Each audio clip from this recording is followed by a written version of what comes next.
What is up, everybody? Coming from you on a special day, special time, because I was mowing the grass and didn't get done in time. But here we are. It's Thursday night. Welcome in to the Taylor Gabriel episode of the Barking Brown Show. That's right, episode 18. Nick almost got me to say the Greg Little episode of the Barking Brown Show, but we didn't want to fumble our way and have a bunch of brick hands. We are the small underdog that overachieves the Taylor Gabriels of the world. There we are. We are the Taylor Gabriel of Browns podcast. Welcome in, guys. I am your host, Jacob, over at Roachism13 on Twitter. I'm joined by the man that never misses, my wonderful co-host, Nick Carnes at Carnsies817. Wow, it's been a day. Nick, how are we doing tonight? Good. I'm sad we couldn't get Joey on tonight, because we had a plan. So for those who don't know, I work real early. I sleep during the day. And so Joey needed to do a little bit earlier, but I was dead to the world. So, we're going to get him. Just we haven't gotten him yet. Probably soon. But yeah, for those of you that didn't catch the announcement, Sir Joey Kinsley will not be joining us tonight. Just some scheduling snafus. It came down to him being in a different time zone, and the three of us did not calculate for the time zone, and that's where we are. So it's just us solo this week. We'll have a special guest next week, following by probably, I don't know, maybe. And then the week after that, we're doing our Nostradamus episode. Yeah. MC weighs in that my wife said no barking Browns until you cut the grass. It was pretty much that. That was pretty much what happened. No, I'm just giving her a hard time. Speaking of significant others, mine so nicely got me a light and a microphone for my birthday. So this is going to be the last episode of Dark Eyes. That's going by the wayside. So I'm pretty excited about that. Today was so topsy-turvy. I just didn't get there today. But we're gonna. It's all right. I mean, I'm literally still sweating from cutting the grass. I sprinted in and put my Nick Chubb jersey on. I was like, let's roll. Right. Hey, Nick Chubb. Hey, what is up? We got the double Nick Chubb jerseys on, the brown home jerseys. We're both rocking the 24 tonight for those of you that can't see. Man, we got a jam-packed episode. We are sad that Joey can't join us, but we're still going to roll with pretty much everything that we didn't have. We're going to recap this past week's preseason. And I also want to kind of talk about some changes to the 53. Obviously, I can't change my 53. That is part of our bet. However, I do have some real concerns for my 53 and I see some things playing out differently than I did a few weeks ago. Some that Nick predicted, some that none of us predicted. So, we're gonna get there. We're gonna get there. I'm gonna weigh in over here. Ed weighs in.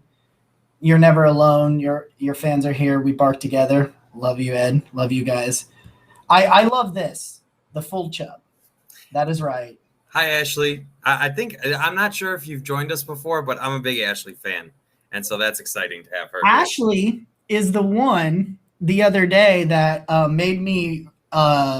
She made my day, actually, because she put us in the same sentence as the ladies of That's What B Said. She shouted out the two of us together, our podcasts, the two podcasts together as her favorites. And to know that anybody would put myself amongst those wonderful ladies, it made my day. So we appreciate all you guys, everybody liking, comment, subscribe, DM, email us, all those things, all those wonderful things. We're going to jump right on into it. Keep the comments coming. Keep the questions coming. Our friends over at the Feeling Dangerous pod weighed in, want to know if we got a box of Chubb Crunch. I am in Athens, so I don't know. I did get the the new Buffalo Wild Wings glasses. I did get one of them. Athens Buffalo Wild Wings is participating in that. I got the Brownie the Elf one. I'm gonna get all three, but right now I have the Brownie the Elf one. But no, I don't have any Chub Crunch. I don't know if Nick has found some, but if I can, I will be. Not yet, but we are planning to. I haven't gotten to Heinen's, right? Heinen's is where they sell them all, so I need to get there and make that happen, because also I've got some 73 Kolsch I have to get for my guy over there. You got to point the opposite way of what you want to point. It's inverted. All right, guys, let's get right into it. Like, once again, thank you all. There are like 15 people watching us right now. And to think, I said this on my Twitch stream today. I streamed on Twitch today. I went 3-0 on Madden. I played for about an hour and a half. I went 3-0. Talked a little bit of Browns while I was on there. Apparently, as soon as I stopped streaming, though, the video disappeared. It's nowhere to be found. I can't find it. I don't know how that works. So that's disappointing. But I said today, the most valuable thing you can give someone is your time. Thank you for giving yours to us. So, Nick, let's jump on in. We got a couple of questions, actually, before I want to jump on in with some of the topics we got over here. Extra Crispy said, how about that Parky? That kind of felt like a situation where I think he was losing the battle and they kind of granted him his release after IR. You know what I mean? Like, I think it was just like, hey, Parky was good. I'm not even sure Chase McLaughlin's that much better. But, like, I wish nothing but the best for Cody Parkey. Had a hell of a year for us last year. Yeah. No, I mean, he was great in the playoffs for us. I know. There were always those reports, oh, my God, Parkey looks terrible in warm-ups. This is going to be a disaster, blah, blah, blah, blah. And then when it really mattered, he didn't miss. So and so I wrote a tweet about that, and that's what I'll always remember about him, is that when it mattered most, he didn't miss. So he didn't miss in the playoffs, wherever he goes, good luck to him.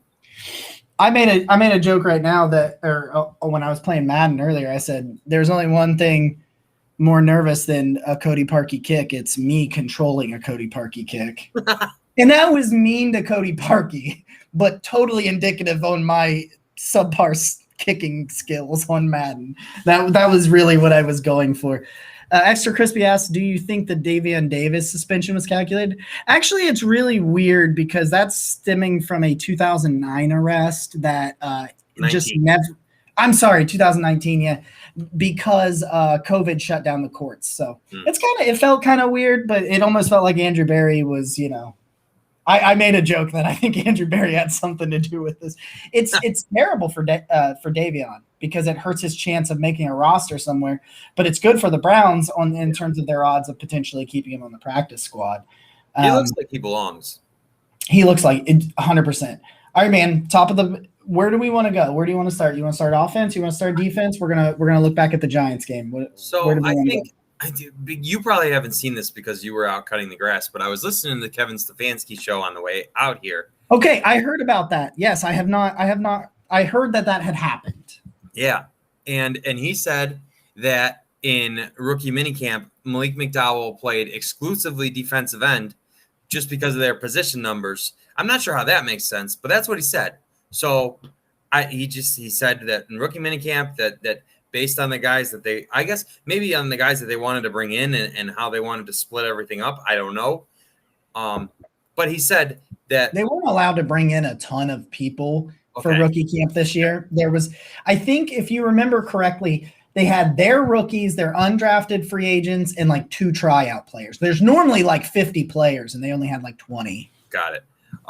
Well, he said that at rookie minicamp, Malik McDowell played exclusively defensive end because of their position numbers, and he said that's just the type of unique skill set Malik has.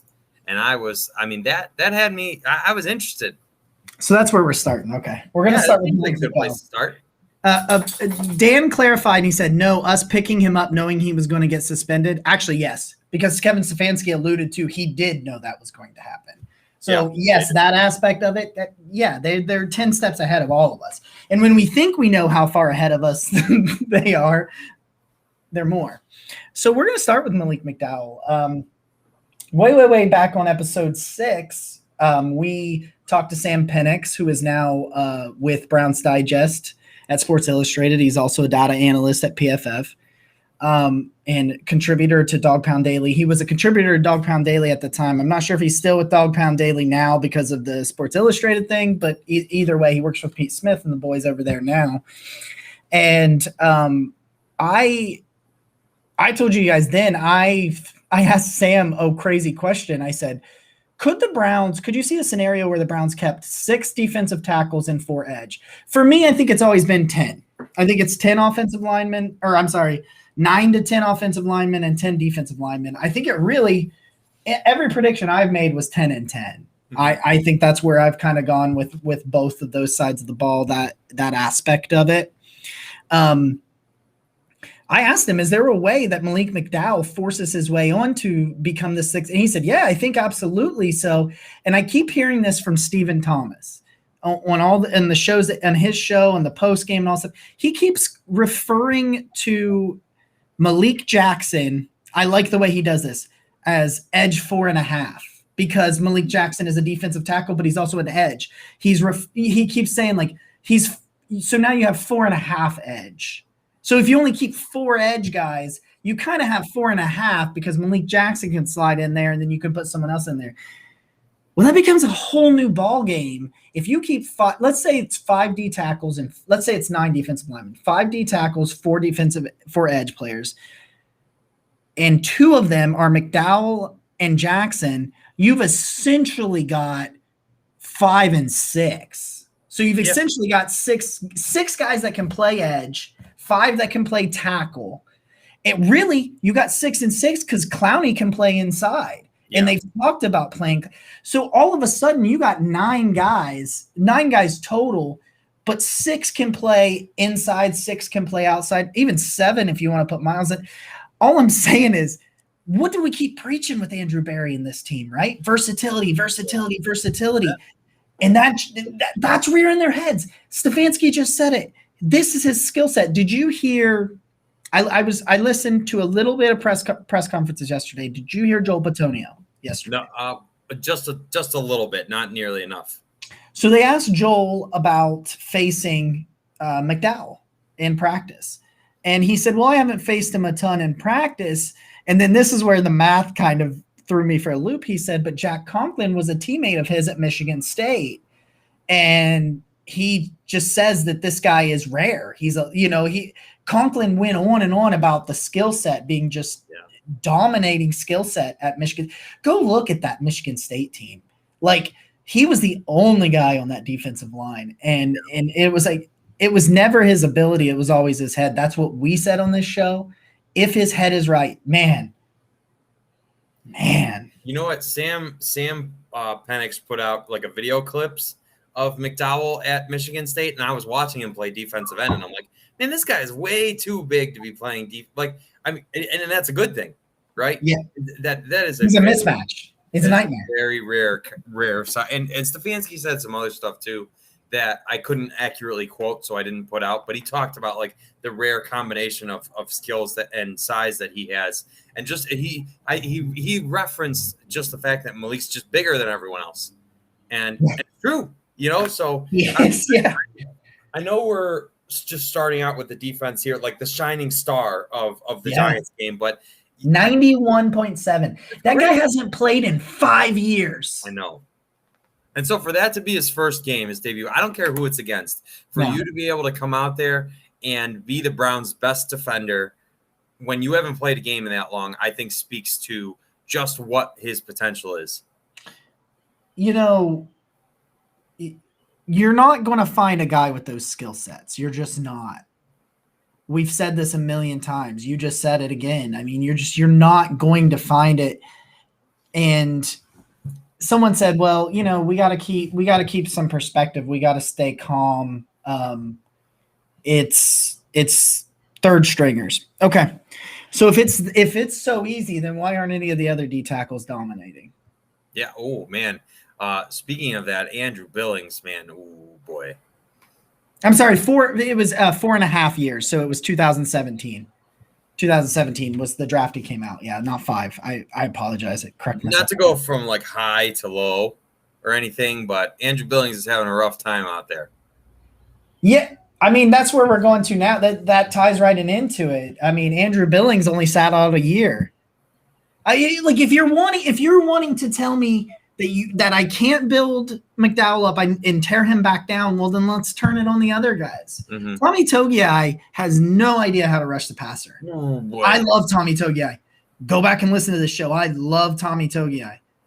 He does not have a plan. That's what Pete Smith laid it out really well on his show, or on Locked On Browns, as well as on his show For Pete's Sake, which is so much fun with him and Nicole Chatham over there. He doesn't have a plan. He doesn't have a swim move. He doesn't have a, you know what I mean? Like, he doesn't have a repertoire. He was bigger and stronger and more athletic than everybody in college. And it's just not that way in the NFL. Which as a result it's a problem, right? It's a problem for him because he doesn't have a plan. But Andrew Billings, we sat here for months talking about Andrew Billings. And what was the number one thing we said? You can't move him. Yeah. He's getting his ass whooped. I hate going into that, and I know. I'm sorry. I'm scrolling right now because I know we were talking about how everybody graded out via PFF, and I'm trying to find it because I know it's not very kind. Andrew Billings, I have it here. Hold on. I have it saved in my recents. He ended up with a 59.9.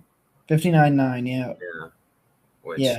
I mean, it's not the end all be all, but like you look at the video clips, and Sam Penix put out some stuff there too. And shout out to Sam. Sam's killing it. I don't have all the fancy schmancy like ways to play back everything, which I guess really isn't that fancy. So for Sam to put out all those video clips is really helpful to me to kind of understand what's happened. And man, some of those reps are not great. So I mean, I'm still hoping because he's one of the two that are that space established. Yeah. That's he's also the only true nose. Like, you know, nobody. You had that issue last year with Larry Ogunjobi and Sheldon Richardson, that they're just not big enough to be that nose, to be that one tack, and he's the only one really on the team that is.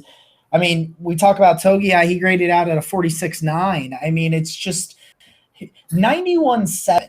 Do you realize that nobody else on that defense graded out in the 80s? I do. Well, I know you do because you're the one who took me the list. 91.7. Like, that's fantastic. 4+ years he hasn't played football. I know. Jordan Elliott. Okay, actually, we're getting into the Jordan Elliott. Let's do that. I see your question. We're going to get into the Jordan Elliott. This might have been his best played game as a pro. And Jordan Elliott, I said this the other day. I said that going into this game, there was, and even until the second half, there was nobody on that defensive line not named Sheldon Day that did any. Joe Jackson actually played really well. I like Joe Jackson a lot. You tweeted about it. I put out a tweet about the former Miami Hurricane last night or yesterday morning. Jordan Elliott was your second guy graded. These D tackles, we talked so much shit on these D tackles. Even into the first half of that game, they weren't doing anything. And I was talking mad shit on the internet because I try really to be impartial and I am a little bit of a homer. And I talk up all the good players, but I want to bring attention to the guys that aren't playing well. And that D tackle room is just not playing well. And then Malik McDowell, I mean, I literally talked shit about Jordan Elliott and he got a sack the next play. That's amazing. It was the greatest moment. I was like, I figured out how to motivate Jordan Elliott. Jordan, that may have been his most consistent game. And I was thinking to myself, man, he kind of struggled a little bit early on in that game, but in that second half, I thought, man, he played pretty well. He ends up grading out at a 79.3. 79.3 right there. And I thought, wow, that's great stuff right there. Yeah, a 79.3, it was Billings is opening more holes than he's plugging, but he's been double teamed more than it is true. Mm-hmm. It is fair that he's getting double teamed. But his calling card is eating blocks. That is what he does. He eats blocks. He's Yeah. getting driven 5+ yards off the line of scrimmage. But the one thing that's encouraging, though, is that your 2 sacks were from your 2 defensive tackles we just mentioned. And probably the biggest question mark on the team, to me, is defensive tackle. I mean, there's a few others. And so for them to look good, Jordan Elliott and Malik McDowell, I'm definitely encouraged. I don't think, suddenly everything's perfect and peachy, but it's definitely a step in the right direction. Yeah, and this is exactly what I was going to go on. We got a comment down here. I'll pull it up here on the screen. Coach Kiffin has said that Billings is the strongest man he's ever coached, but it hasn't transferred to the game. That's exactly. I think that second part wasn't part of the quote, but it hasn't.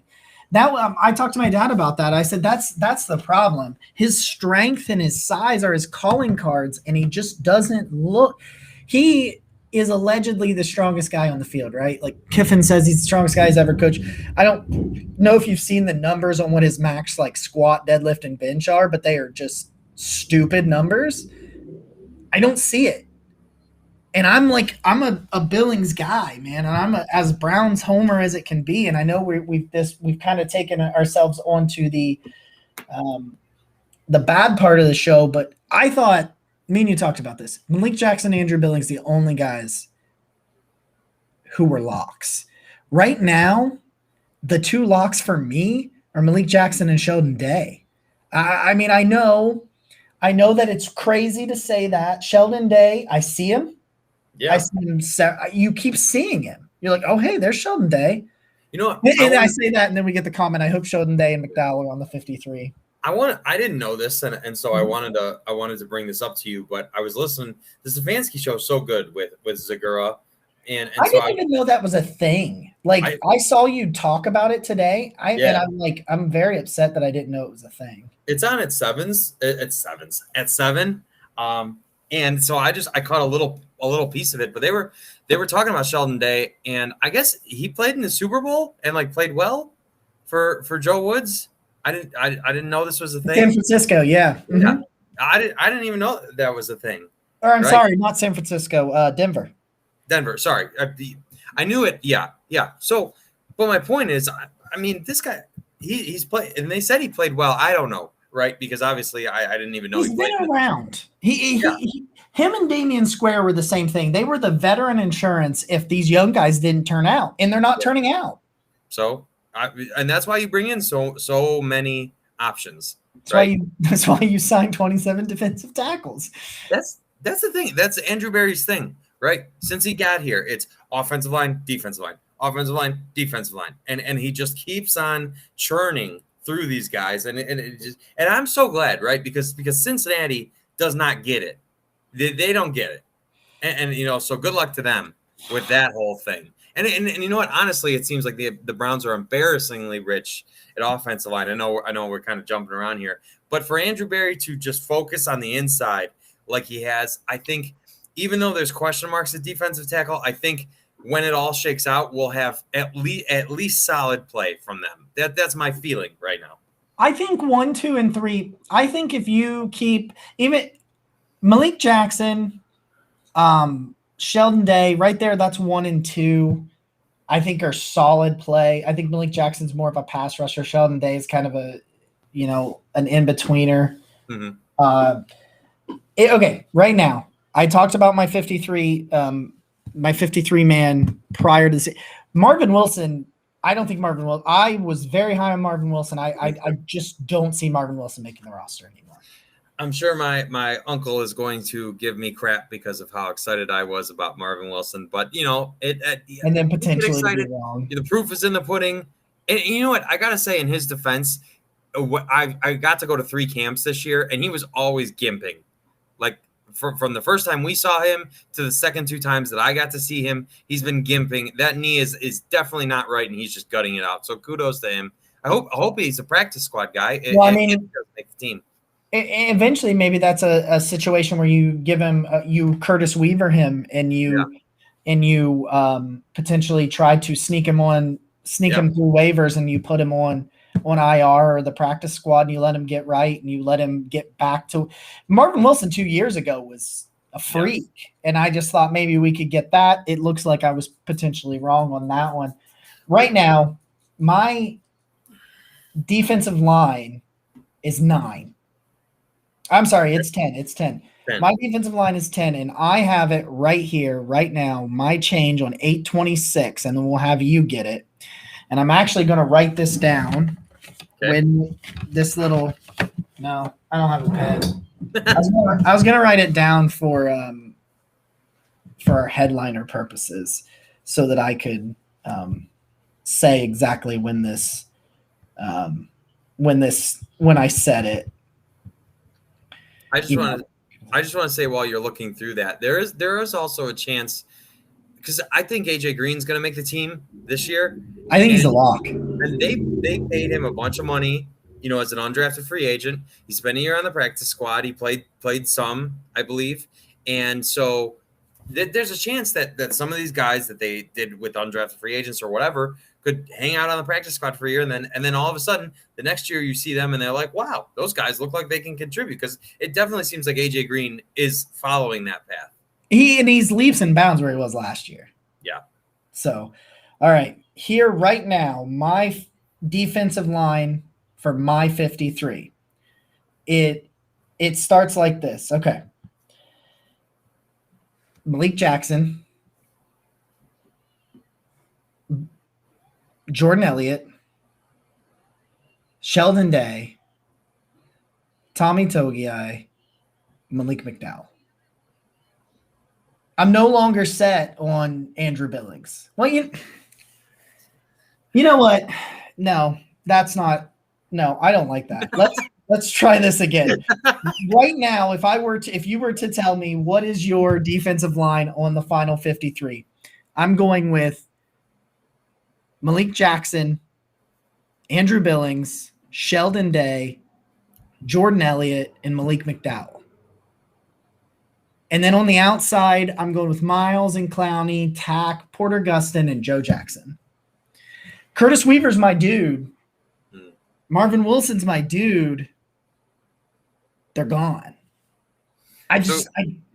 Curtis Weaver, what I thought he was going to be, he's not. He's not what I thought he was going to be. He just flat out has not showed up. And I had to rephrase it, guys. I had to get Billings back on there, and I don't know that they will cut a 4th-round pick in Tommy Togiai, but yeah, that's boy. He's the one I'm uncertain on. But I think if Togiai stays, he stays over Day. That's where I think that last spot goes down to Sheldon Day and Tommy Togiai. Interesting. This is all of a sudden. This is. I mean, I don't even know though. Sheldon Day, Malik McDowell, Jordan Elliott, and Malik Jackson. Those are the 4 I think you have to keep. I would say, based on the play that we've seen so far, right? I think this is, you know what? As much fun as we normally have doing the show, this is not very much fun. Cutting players. I know it sucks though, right? Yeah. This is eventually this is gonna happen, and this is where it goes. So I don't know. A lot of these guys are gonna get ample opportunity against Atlanta.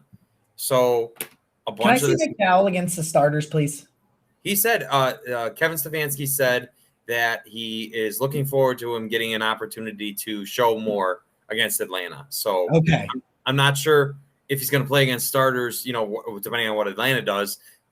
I learned so much information in like 10 minutes of listening to the show. I wish I could have listened to the rest, but if in the future, Kevin Stefanski show, big listen. I gotta do it. So, yeah.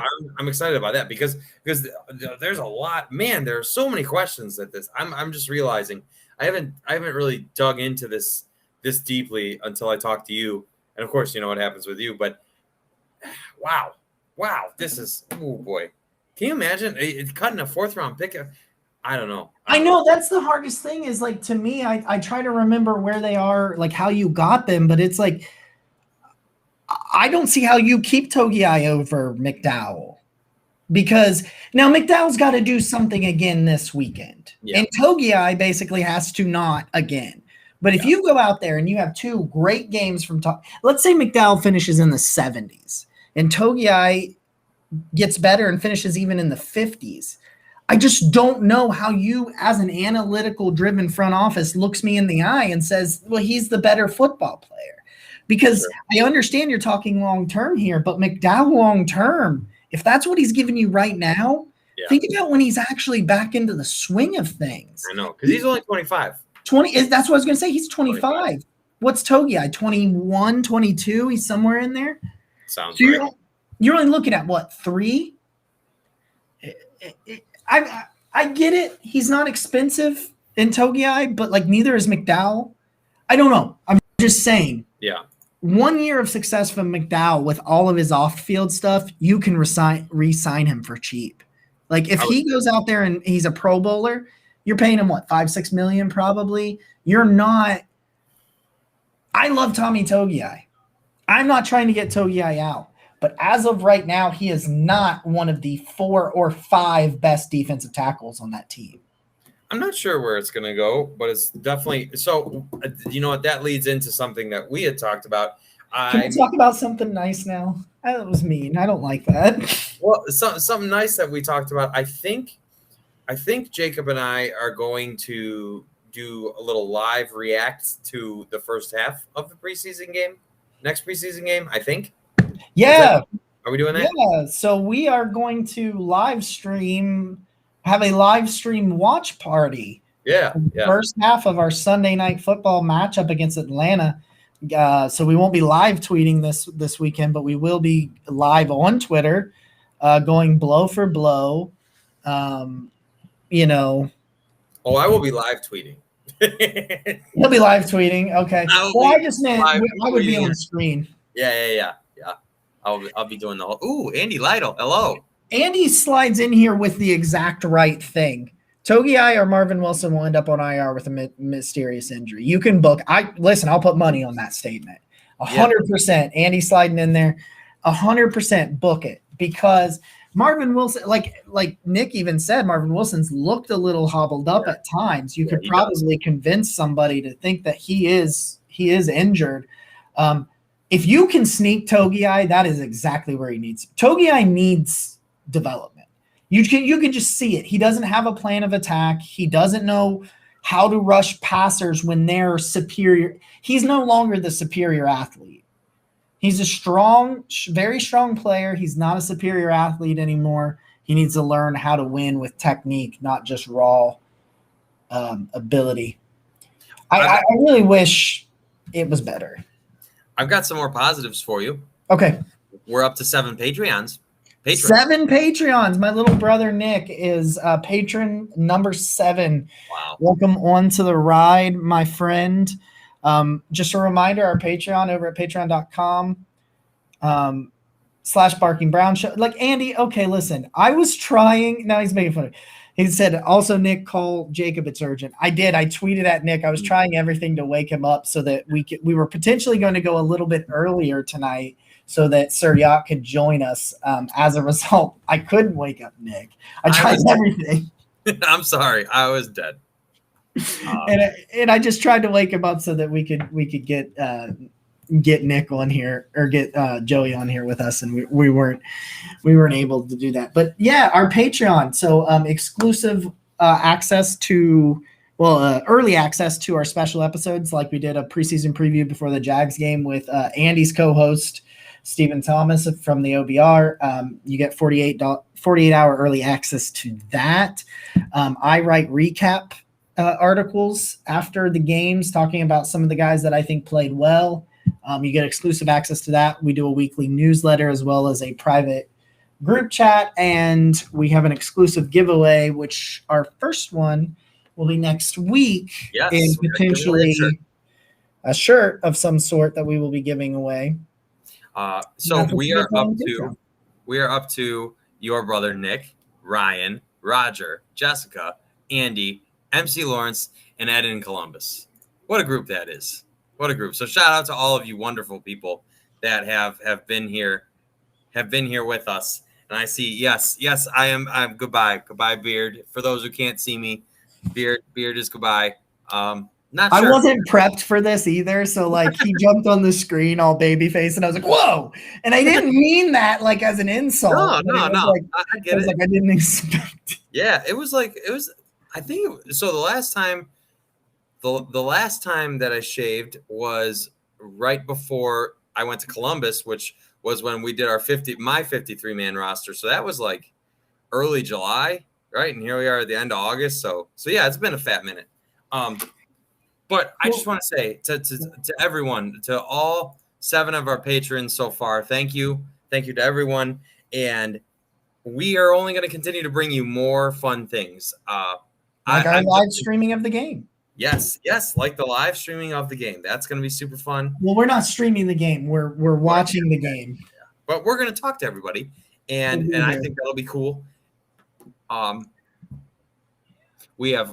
newsletter, the first newsletter, thanks to Jacob, went really well. And so I think obviously we're going to do another one, and I'm going to find some more fun stats for you.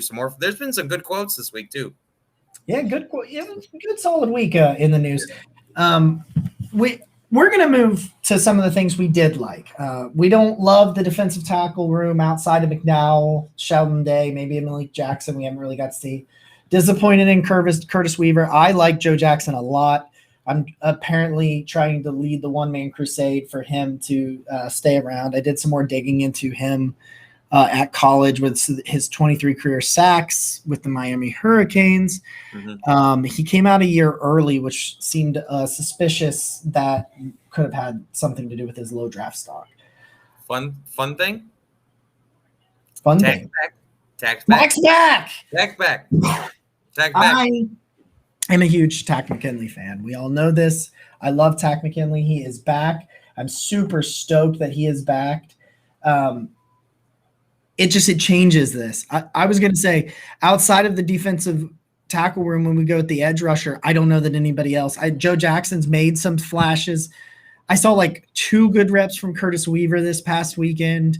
Porter Gustin is an effort guy, but I haven't been overly impressed with those guys. And I was starting to feel some worry without Tack McKinley. Tack McKinley comes back. He practiced yesterday. I saw some clips today while I was streaming Madden. I saw some clips of, he looks fast. He doesn't look like he got out of shape in the last couple of weeks. And you know what, even if Miles and Jadeveon stay healthy, let's just say in a perfect world they stay healthy.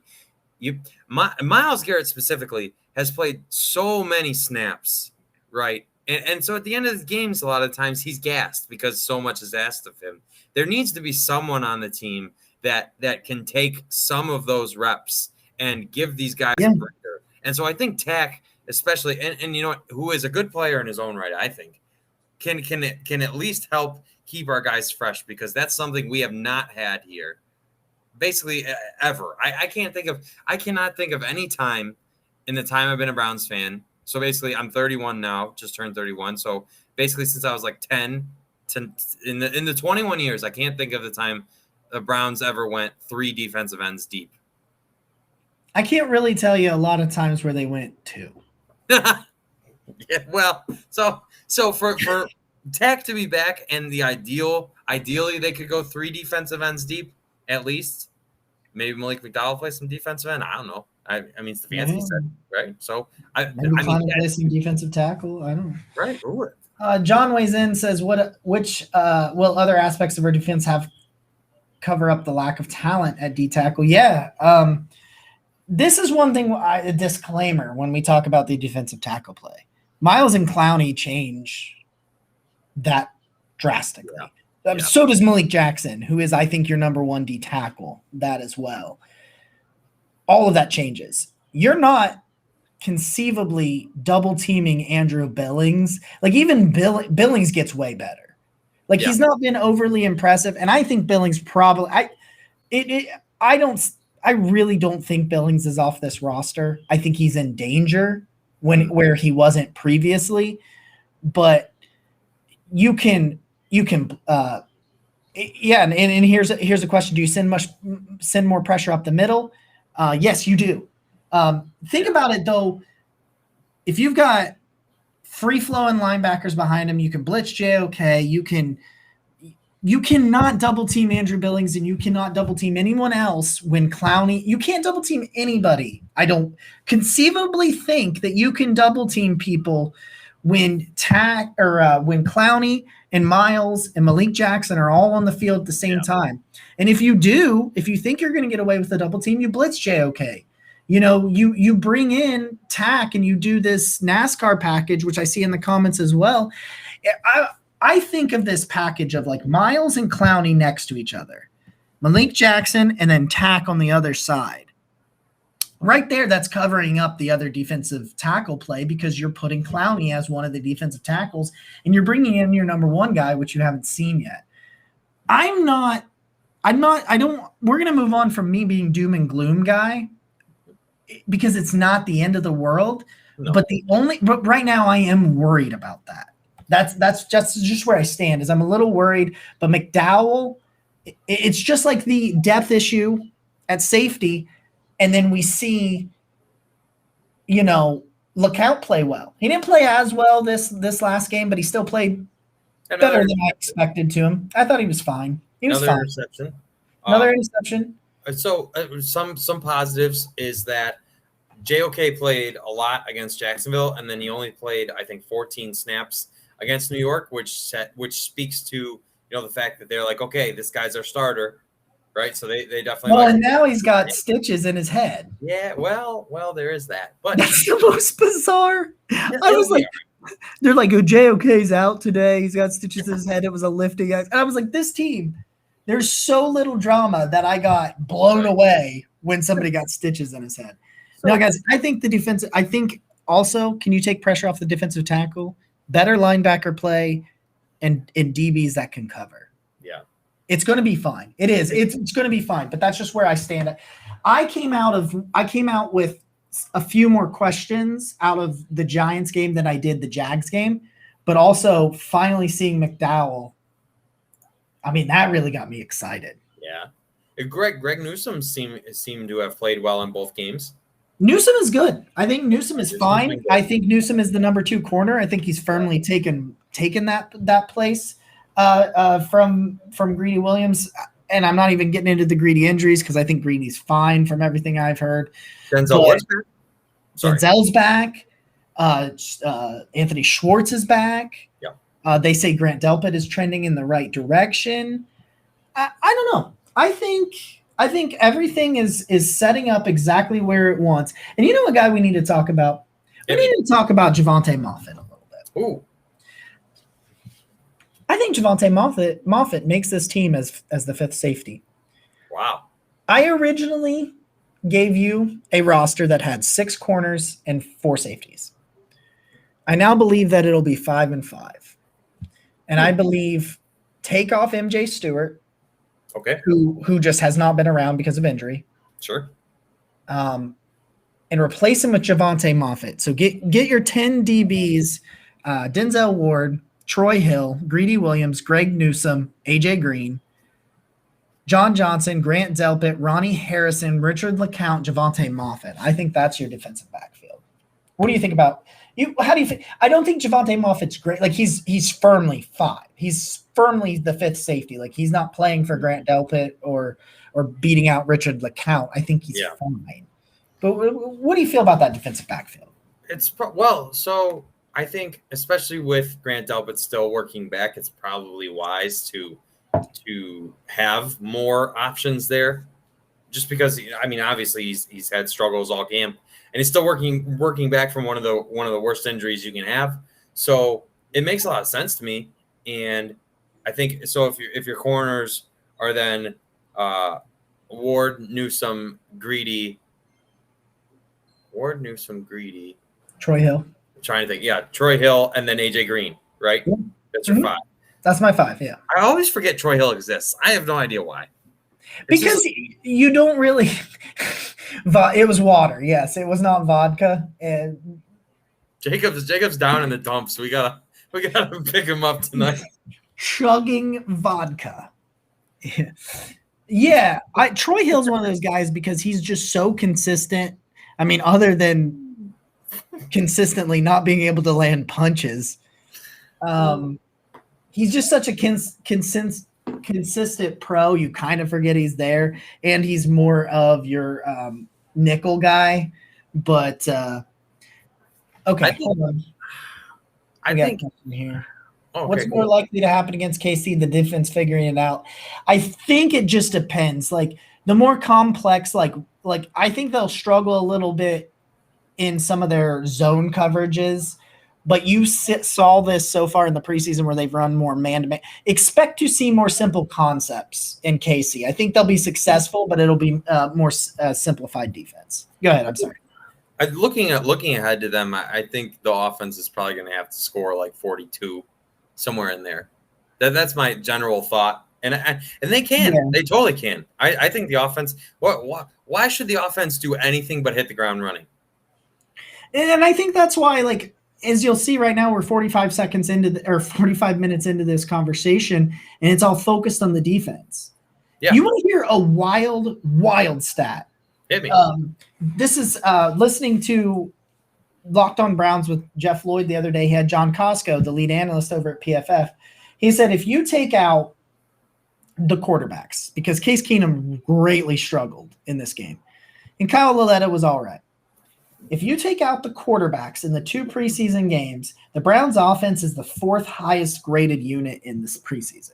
Oh, wow. And they haven't played a damn starter. Donovan Peoples-Jones, baby. Give it to I love that. Oh, buddy, you just tried to get me all buttered up, aren't you? He's quickly becoming you know what? There are certain players that you can tweet about that will just go boom, and Donovan Peoples-Jones is quickly becoming one of those guys. Like fan favorite, everyone loves him. What a guy. Baker Mayfield. Yeah. JOK, Nick Chubb.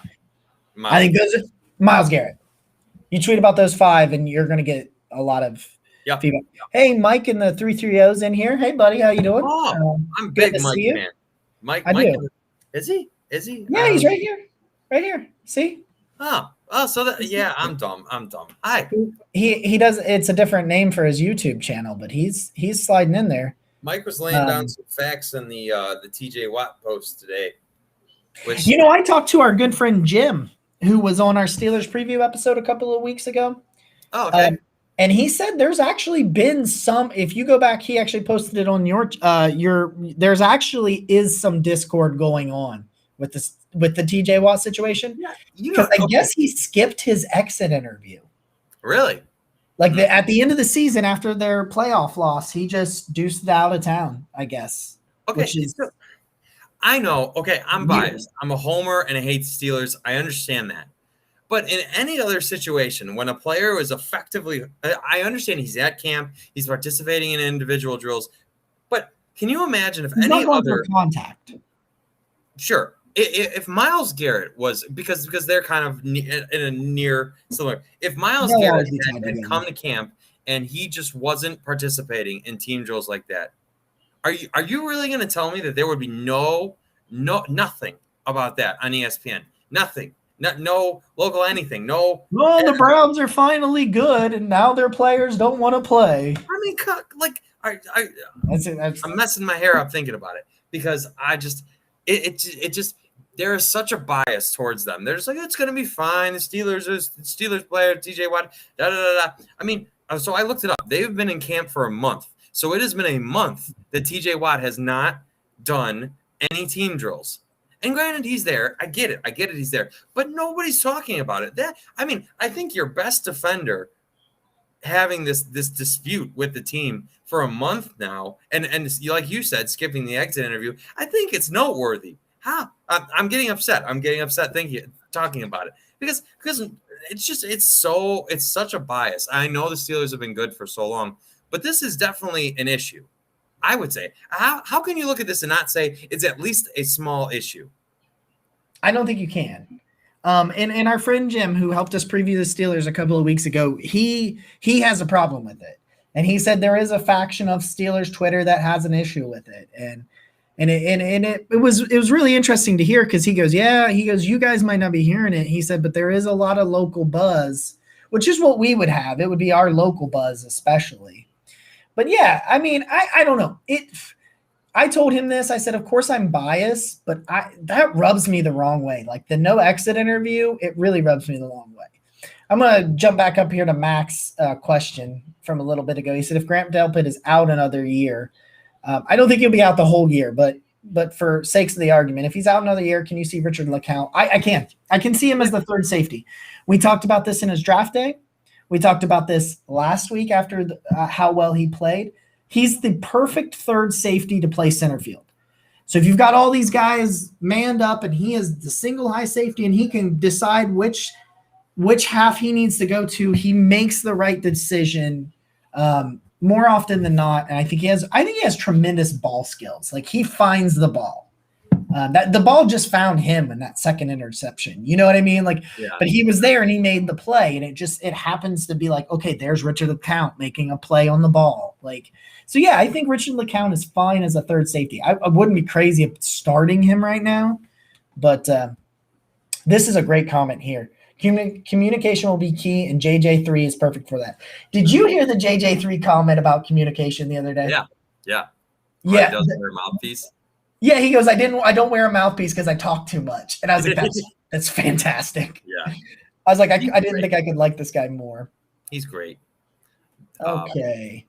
John says that he loves the dysfunction in Pittsburgh. I think – sorry. You're fine. I'm just trying to catch up on this. If we did not talk about John Kelly running over like 5 Giants. Dude, you know what's funny? John Kelly. So when we went, and you can ask our good friend Andy Manchin about this. When you and I submitted our 53-man rosters for our bet, which is coming up. It certainly is. For the record, the loser, we have a group chat of some of our fans that have been around since episode 1. That group chat gets to prepare statements that the loser has to read on air for the first time. Now, the winner will vet them. So, like, we're not going to say anything, like, they're not going to make you say anything that's, like, racist or anything. Like, those guys, those people in that group would never do that anyway. Yeah.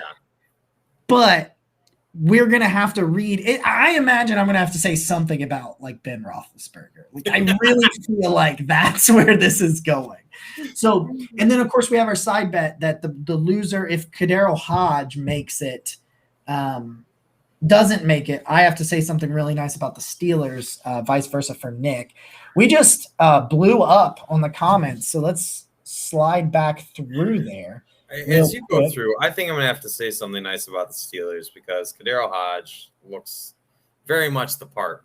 I don't know. The problem is that I think Felton's more of a receiver now, so now they're going to have to potentially keep – because I think they're keeping D'Ernest Johnson. Yeah. So now my God, that guy. He looks great. Let's catch up on these comments, and we're going to do John Kelly and D'Ernest Johnson. Okay. That's where we're going to go. Okay. It would be wild, but Miles is not that guy. He's team first, 100%. Ed weighing in. Browns Twitter wars need to stop. If you want to fight, go to Pittsburgh and fight in the stands. Oh my goodness. It's true. These young guys are learning under such good role models. I agree. Ed's fired up with how fired up that Nick is over this whole situation. Okay, John, you're getting crazy in here. You just said Mac and Taki are better than Anthony Walker. Wow. Mac just had his greatest game ever, and he graded at a 60. And I watched him fair catch a guy for a touchdown. I will hear no more support of Wilson on this show. You told me he was improved, and he fair caught a guy for a touchdown. Get that shit out of here. There is no love for Mac Wilson in my comments. None of it. I will have none of it. Absolutely none of it. We've got some comments on John Kelly, how he looked good, did a hell of a job. Absolutely. LeCount was all ACC and led the ACC in tackles. SEC. LeCount was at Georgia. He was but he was all SEC. He was a leader at a major program in the SEC. That shows you, where he's at. Okay. He's in here. He's in here messing from him. He's in here messing with me with all these comments. Yeah. He says, no, John's in here just firing comments in here. He knows he's trying to set me off. I appreciate it. Jessica wants to know if we switched facial hair. I saw that. I almost skipped that. I've let it go a little bit. And our friend weighing in here that he was a captain at Georgia. Yeah, absolutely. He was at Georgia, major. He was a major recruit at a major school in the SEC that is known for defense. I mean, I don't know about you. I think when I think about Georgia, I think about their defense before I think anything else. And that's it. That's all I got. True. That's true. That's true. But seriously, no more support for Mac Wilson on this show. Hey, JoJo Natson followed me today. JoJo Natson follows me. Yeah. Oh yeah. Yeah, we are followed by JoJo Natson. I was not sure if it was his or not. What's that? I wasn't sure if it was actually him because it's not verified, but it seems to be him. The Browns tagged him in remember that good catch that Baker threw to him? The clip of the good catch? The Browns tagged that account, his account, right? So I have to assume that the Browns know who the real JoJo Natson is. So, hey, welcome. I'm joining the club, Jacob. Joining the club, JoJo Natson Club. Let me ask you if this is I only didn't say anything because I didn't know if it was. You tell me if this is his at. Is his at just JoJo Natson? Yeah. Yeah, man. He follows that's me. him, man. That's awesome. I love JoJo. Love it. JoJo is exciting. I think JoJo is one of those guys where if Schwartz has to start on IR, I try to find a way to keep JoJo. I really do because I like what he can. I mean, he's got speed. I'm a fool for speed. John Kelly, Dearness Johnson. All right. Yeah. When we sent in our 53 man, we were requested to send in, was it 5 practice squad players as the tiebreaker? Yeah. Andy will verify this, that John Kelly was the first one that I put on. Well, actually, I put Michael Dunn because I didn't have Michael Dunn on the roster because I'm stupid. So John Kelly was one of them. John Kelly, he has a little issues with his vision. I don't think he always sees the lanes properly. I think he needs a little bit of development in that area. I think that's what he didn't have great lanes to run through last week. I think that's why he was hindered with 8 carries -1 yard. But that guy's got some he goes from just moving to max speed. I was very impressed with John Kelly's acceleration and his balance, man. He was just bouncing around, just running people over. I like John Kelly a lot. I thought it was a great game.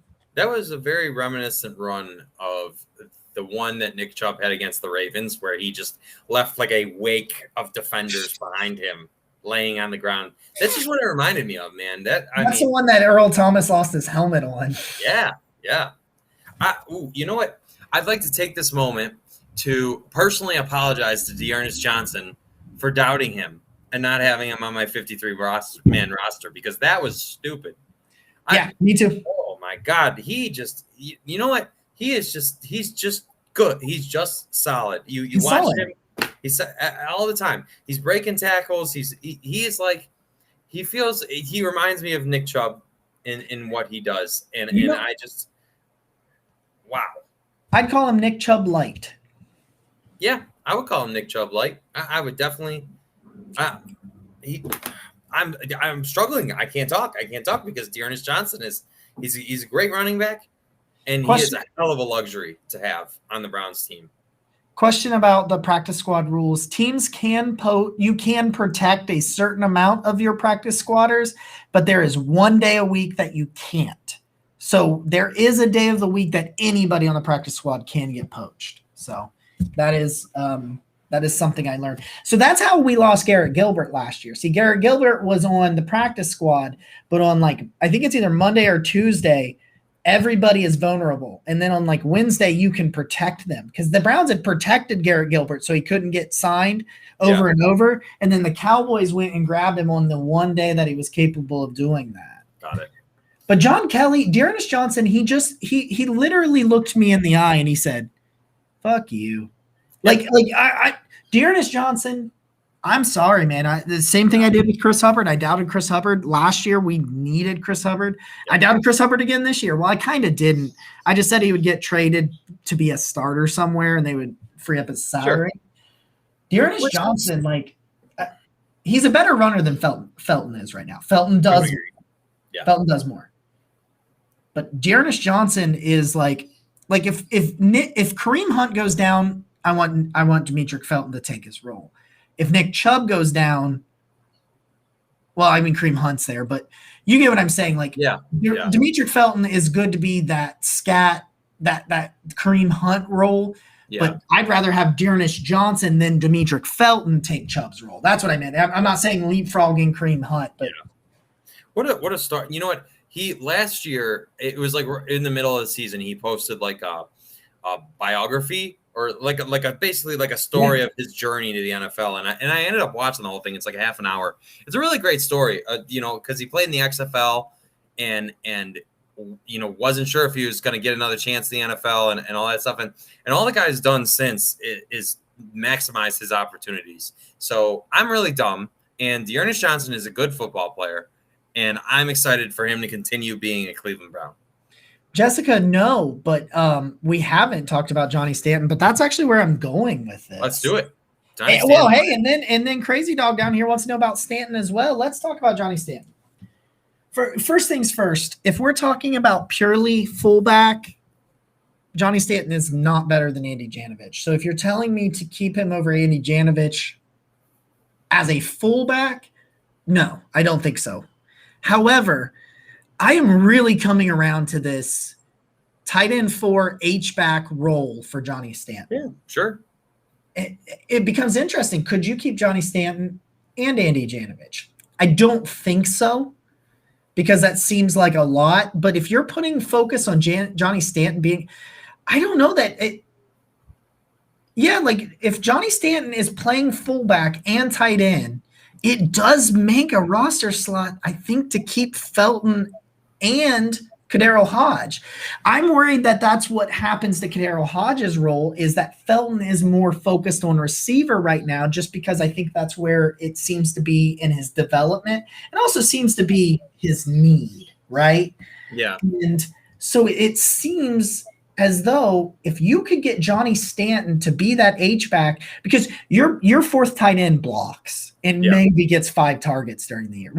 Carlson had 1 catch last year, right? There wasn't many. Right. Johnny Stanton, you played. I put a comment on I take my extensive notes during our during the pre-games or during the preseason games. I don't take a ton of notes during the actual games because I'm actually paying attention, but I'm trying to evaluate some of these things. And I put Stanton at tight end because I think this team needs 4 tight ends. Now they did just claim Kyle Markway, who is very interesting because he was on the practice squad for the Browns all season last year, so he knows the system. Yeah. That'll be interesting to see where that goes. But Johnny Stanton, here we're at that word again, Nick, man. Versatility. And if you can play two positions, if you can play tight end and fullback, and he's a good enough fullback. He's not Andy Janovich as a fullback. My dog wants to play ball. If he's not, throw the ball. He's not Andy Janovich, but versatility. And Crazy Dog said that's why I asked the question, because of the receivers. Yeah, I mean that could be a way that you could keep Kadero Hodge. Maybe a way that you keep JoJo Natson. I don't know who that guy becomes, but it's potentially the way you keep somebody. Is finding a way for Johnny Stanton. I just wanted to ask you, does Blake Hance make the roster? Some guy named Blake? Only if Nick Harris doesn't. That's fair. Okay. So I think that's where he becomes. I think that's the roster slot that he would take is Nick Harris. What do you think? What do you think about Johnny Stanton? How do you feel about Johnny Stanton? So, he was the Browns' 3rd highest graded player on offense, if I'm not mistaken. I think so. Which is good. Right above, 2 slots above Janovich. I mean, he certainly is showing the fire. 84-3. Yeah, he's certainly showing the fire to want to be on the roster and go diverse. And the Browns do need a fourth tight end, so it makes a lot of sense, right? Because a lot of these players we're talking about, diversity, versatility. Why am I saying that? But you know what I'm saying. Similar. So if you're trying, I mean, God, I've never experienced this where it is so difficult to figure out how to fit all these players on one team. You legitimately. So what, we have 80 right now on the roster, correct? So you have 80 on the roster. You need to get rid of, what is that, 27 of them. So you can only have 53, and I think you have at least 60 to 65 NFL players on that roster. I would agree. So that brings me to another question: are the Browns going to move some? I don't know. I'd say, is Drew Forbes going to get moved for a pick? By the way, Alex Taylor, guy, Alex Taylor, who's now hurt, and I hope clears waivers so we can put him on season-ending IR. 86.4. I'm just saying. I know, love it. Well done by you. Big Alex Taylor guy. He's not going to make the roster. Yeah, I think so.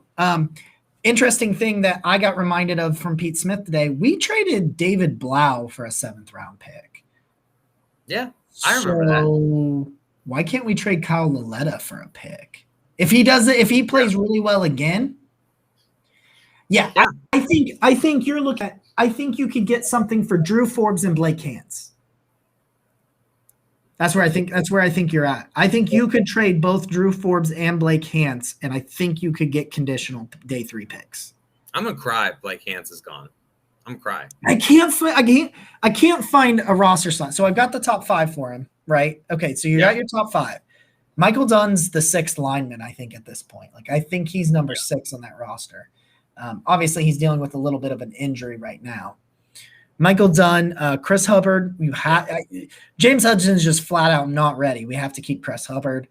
James Hudson, you're not, because you're not cutting. You knew he was a developmental guy when you drafted him. Are you going to cut him because he turned it out to be a developmental guy? No. No. Okay, so then I got Chris Hubbard, James Hudson, Michael Dunn. What, maybe then are you going there? Is that Blake Hance? That's a good. They were saying that I was listening. I think it was 92.3 that I was listening to. Then they were basically saying, with playing Blake Hance at center, they're giving him every chance to make them keep him on the roster. If he can beat out Nick Harris, especially, we don't know how serious Nick Harris's injury is. He's hurt as well. True. Yeah. Because you could keep in that scenario, you could keep Dunn, Forbes, Hudson, Hance, and Nick Harris. Hance has shown he can play all 5 positions now if he can play center. I mean, he was a left tackle against the Chiefs, and he dominated Fred Clark. I mean, Frank Clark. What did I say? Fred Clark? Frank Clark. I knew I was saying his name wrong as soon as I said it. But, he played left tackle in the playoff game and played it pretty well. So, yeah, I mean, you could – the question is, if they keep 10 – Blake Hance is on safely, I think. If they keep 9, it comes down to him and Harris for me. Okay, that's fair. No, I think that's fair. I didn't know coming into this, and I guess because we're so close, I didn't know coming into this episode, we were going to have all these tough roster. I didn't either. I was just going to talk about the game, and then it just kind of sprouted. And you know what? So. I mean, obviously, I'm positive. Jacob's positive, and that's normally what we do. But I think sometimes you gotta dig into this a little bit, and you gotta have the realistic conversations. Yeah, you gotta be realistic sometimes. And contrary to what my other chat thinks of me, but I think they know. I think they just have fun. Yeah, that's fine. You know what? Yeah, there's a difference between center and guard, but Harris got run over in the Jets game. That's why I say if somebody else can play center, Harris can only play center. He can't play guard. Yeah. I think So just, I mean, being reflective of this episode that we've basically just done. I think this just to put a spin on it, because I always do, is this is just reflective of how much talent the Browns have amassed. Yeah. Because I really, outside of defensive tackle, and you know what, and maybe that ends up proving me wrong too. I can't find a position group that I'm like, wow, the Browns really have. I even feel pretty good about with Anthony Walker and JOK, especially. I think I feel pretty good about the linebackers. I still like Taki. My heart is crushed. We haven't talked about the Jacob Phillips thing. I'm an enormous Jacob Phillips fan. And I just want to T's and P's. I hope he's all right. They haven't put him on IR yet. That's weird. They haven't put him on IR yet? No. I keep getting that brought up, and it's weird. But you're right.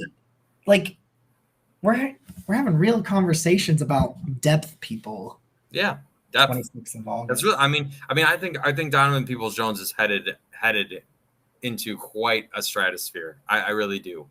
The more you see of that guy, the more he fits so well, right? Because both Jarvis and Odell aren't like super tall or anything, and like Donovan is, and I guess Rashard hurt his hamstring today. Did I see that? Yeah, he had it wrapped up, but then he had it unwrapped. I think it was just a precautionary thing. Oh, okay. All right. Well, so I don't know how that's all going to shake out, man. But anyway, I think. Did you move Rashard Higgins or Kadero Hodge for a pick because they want more targets somewhere?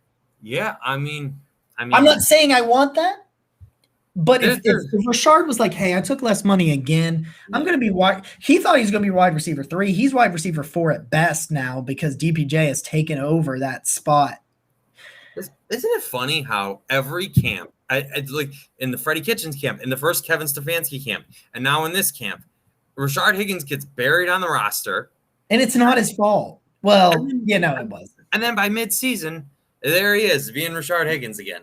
I don't know. It's very strange. I would be happy for Hollywood if he went somewhere to be the guy.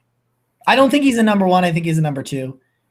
But, Taki graded 4th best linebacker against the run. Taki has a very limited role. He can only play the run, but he does that really well. I've got 2 things. Things for you. I have one thing I want to say, and then I have an activity for you. Okay. It's a new segment, and we're going to do it with the guests. And sometimes I'm going to do it to you.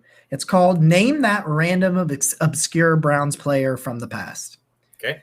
And they're all from after 1999. And I will give you some hints, but it's fun. Okay. I got 3 of them for you tonight, and it's hilarious. All right. I'm going to put their pictures up, and I'll tell some things about them for the people that are not watching the show. Okay. The last thing I want to say before we have a little fun activity is David Njoku fired his agents to rehire new agents that would get him an extension in Cleveland. What the fuck? Love it. Dude. I don't have anything else to say about that, but other than, wow. How the turntables. All right. We're going to play this. It's called Name That Obscure Browns Player. Okay. So I will give you the choice, 1, 2, or 3. 2 are defensive players. 1 is an offensive player. They are all from the 2010s, somewhere in the 2010s. I want to say 2012 to 2014. I don't know that they were all 3 on the roster for all 3 years, but I know that that's about the range that they were. So, do you want offense or do you want defense? I'll take defense. Let's do it. Okay, so let's go with this one here. Click on this over here, and I will click on this, and we will share my screen. Here is your first. I made it go away. Here's your first random obscure Browns player. This man wore number 95. Okay. I believed that this defensive end was finally our dude.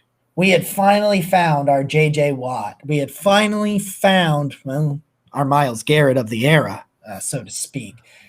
This man then went the path of Josh Gordon. He was then ousted and traded to the Detroit Lions. And in this last year, he needed a kidney transplant after his kidneys failed him. Wow. He was a defensive end. He played 3 seasons in Cleveland wearing these terrible, terrible orange jerseys. Nick, can you name this obscure Browns player? Wow. God. I want to say this was this picture was taken. Mike Pettin. He played for Mike Pettin.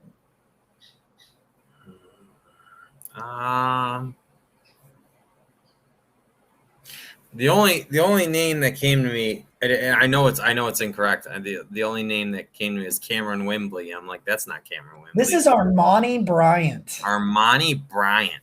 Wow. That is the random obscure player. That is Armani Bryant. Okay. Jeez. Armani Bryant. All right. Okay. That was number 1. I like that. Okay. I like that. Now, here is your second player. This guy was an offensive player. Let me bring him up. Ashley over here being pro orange jerseys. Team Ashley all day. It was nothing about the orange jersey. It was the old uniform orange jerseys is what I was complaining about. Team orange jersey. All right. This guy right here was a tight end for the Cleveland Browns. A tight end. After playing quarterback at the University of Minnesota. This guy was a tight end. He wore the number 47, rocking those beautiful dreadlocks. Nick, can you name this Rod Chazinski tight end of the Cleveland Browns? I want to say it was Rod Chazinski. Like I said, it was like 2012, 2013, 2014. Those are the rosters I used to come up with these 3. Dude, this is painful. Oh, my God. I have no idea who this is. Oh, man. They're very just random, obscure. I thought this dude was the dude. He was after Kellen Winslow, and I was like, we finally have our tight end. This is Marquise Gray. And right as I said that, we get Ramon in the comments. Marquise Gray, he was correct. He said it as I said it. It popped up on our screen. That is Marquise Gray. Like, I watched the Browns through all of this, but I feel like I have really I went really a lot of this. I pushed a lot of this to like the back of my brain and just flushed it. All right, last one. All right, I'm in. This man. I like this segment, by the way. This is a great segment. It's funny. I just go back through old rosters. I just randomly pick on players. Okay, here we are. This man played linebacker, wore number 51, had the greatest name. He was in Philly.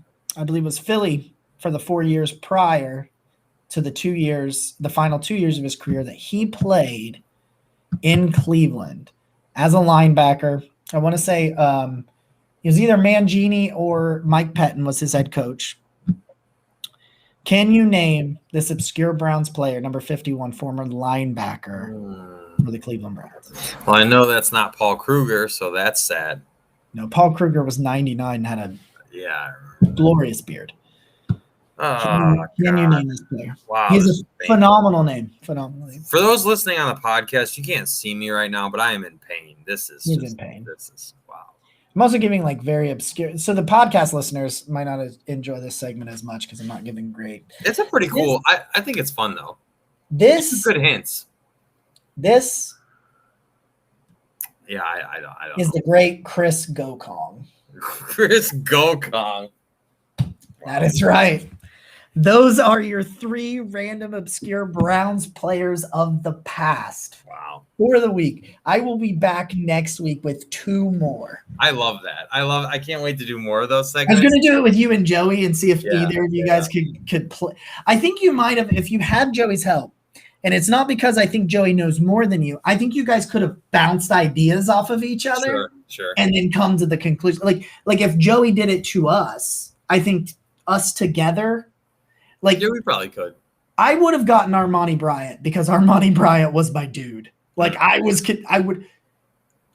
have remembered Marquise Gray, probably not his name, but I would have been like, I would not have known who Chris Gokong was. 100% would not have known. Through a lot of that time, I watched every Browns game and I listened to the radio, but I had a very surface level understanding. Like I didn't really start to dig like in depth for a long time. And I didn't go too far back. That's why I think 2012 was as far back as I went. Sure. I like that though. I like that. You know what?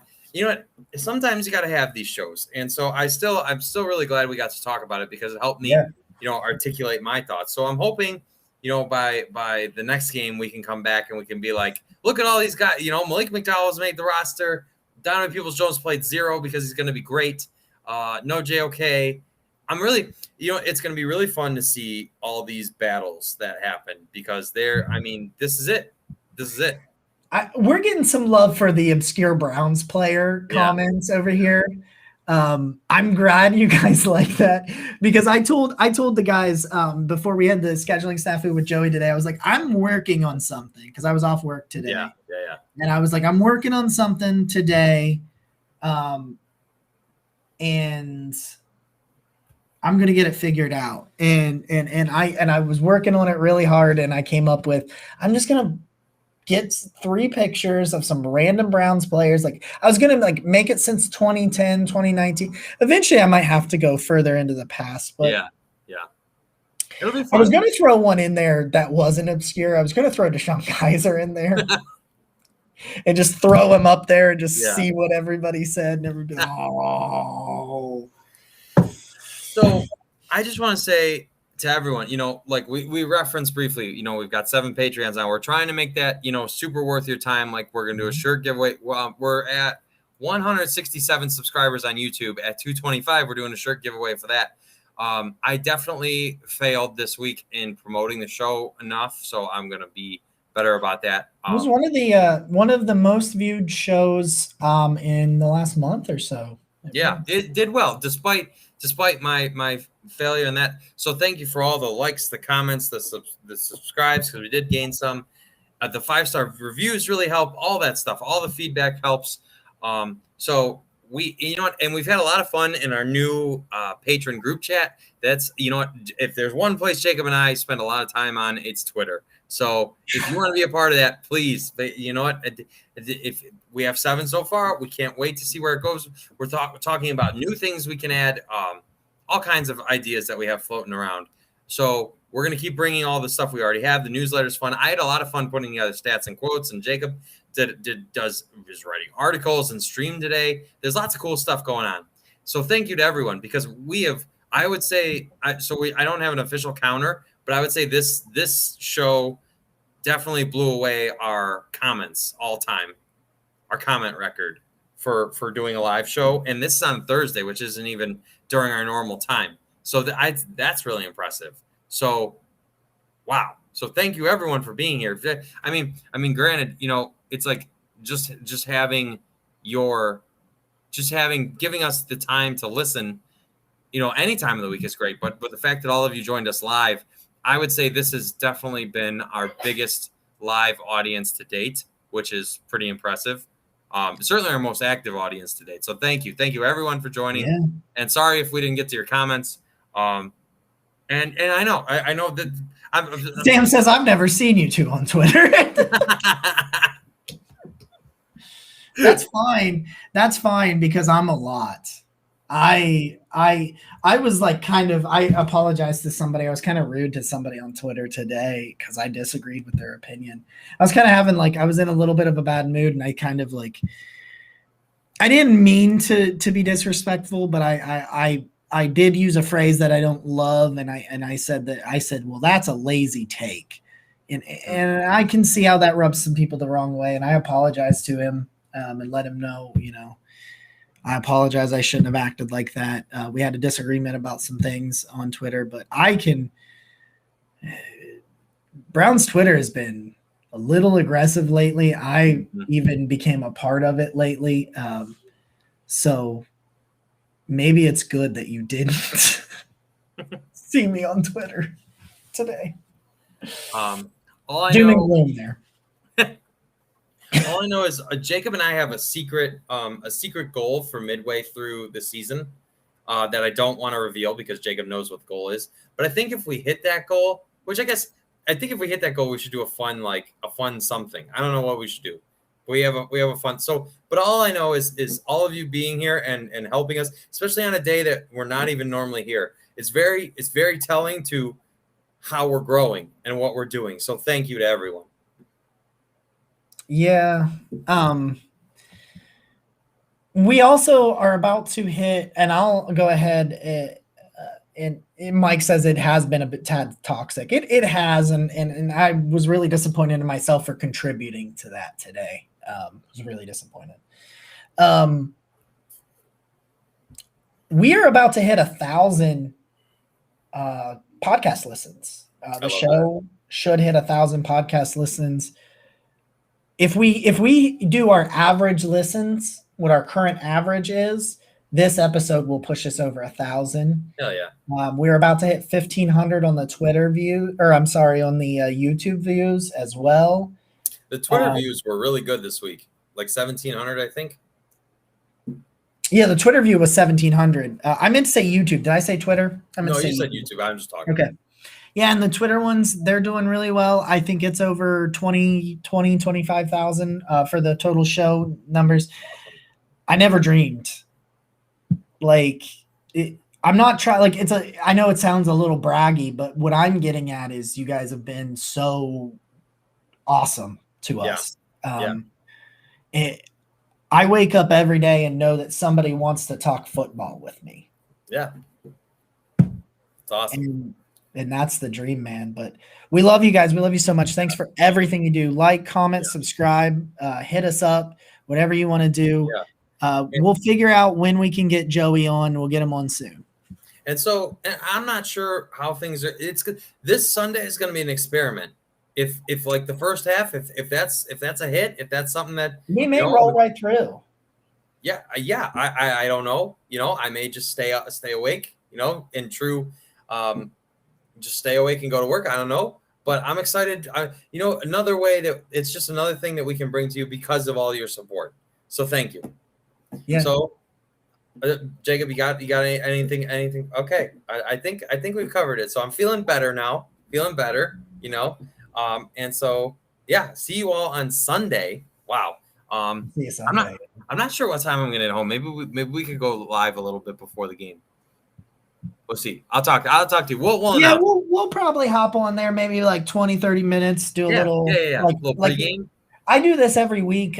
These last couple of weeks I've done like a what I'm looking for, and I've done a little bit of list. And maybe I'll do that in the morning, but maybe also because it's a night game, maybe I'll go over I'll elaborate on them a little bit more. Some things like that. Like maybe we can hop on and do a little pregame because we're looking at doing some minor pregame episodes once the season. Yeah, I think that would be fun. Okay. So here we are, an hour and a half in. Look at us go. All right. So this has been the Taylor Gabriel. Taylor Gabriel. This has been the Taylor Gabriel episode of the Barking Brown Show. Thank you, everyone. Wow, what an episode! As always, I'm Nick. He's Jacob. Look, I even pointed in the right direction, kinda. Yeah. And as always, go Browns.